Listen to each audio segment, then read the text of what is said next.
Here's what you're doing today to get better at boxing, specifically your punch technique and how to fight.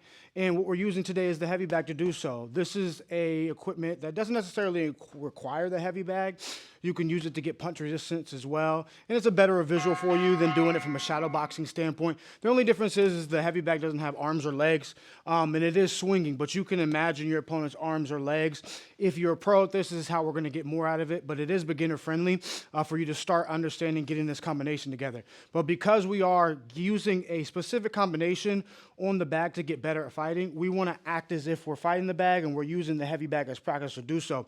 So the choreography for this is we're going to set up our shot. In between, we're going to go ahead and shoot jabs. We're going to get feints in. We're going to get a little bit of defense in each time, but we're going to go 2 jabs in a row on the bag.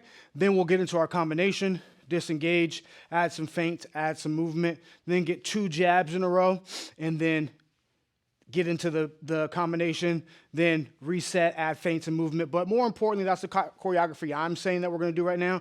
You could do it however you want, but just make sure that the emphasis is you are fighting the heavy bag, right? So what that looks like on the heavy bag, because the combination that we're doing, if you saw, is going to be an anchor step left-right. I'm going to go ahead and shoot the left hand as I take that half step left, right, not an anchor step. I'm sorry about that. So it's going to be half step. As I take that half step, I'm going to go ahead and shoot the jab out.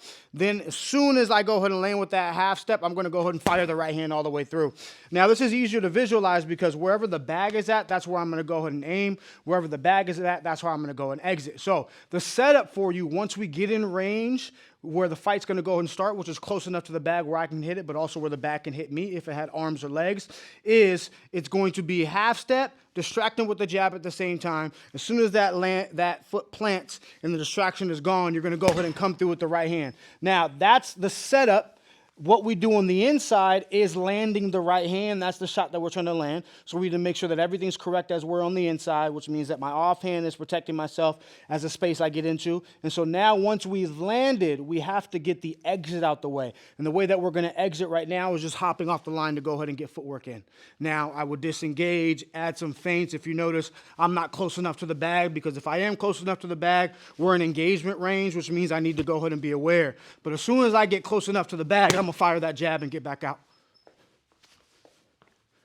Fire that jab and get back out.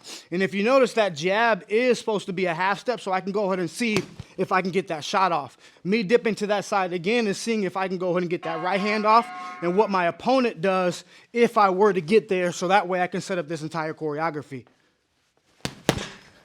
Then I'm off again. Disengage, add some feints, move to the right, move around, maybe set up the combination again, get close enough, shoot a jab, get back out, ask the question, get back out.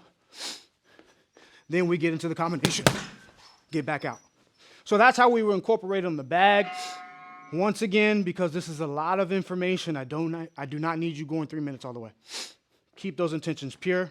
Just make sure that's what you're focusing on until the bell sounds. Whatever rest you have, give yourself a mental break. Tell yourself what you need to work on, and then get back into it.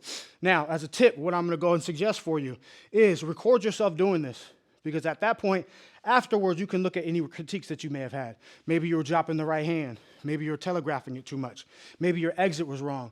Maybe your jab was a little bit too lazy. Maybe you could have got hit as you entered. Maybe you weren't half-stepping as much as you should have. Maybe you're half-stepping too far. There's a lot of things that you can go ahead and find and film, and when you watch yourself, you get to lessen the gap between what you think you're doing and you're actually doing, so that way you can improve the way that you want to improve.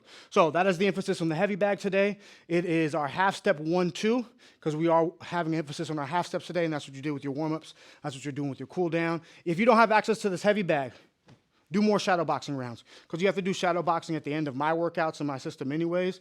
If you don't have access to a bag, or you're taking a break because you may be injured and you don't want to hit the bag so much, or it may be like a deload week for you and you're taking off hitting the bag, just incorporate more shadow boxing so that way you can take some of that load off. But ask me questions, that's what I make videos on. That's the emphasis today. That's how you get better at boxing, specifically using the heavy bag and the half step 1-2 combination. I'll see you on the next one.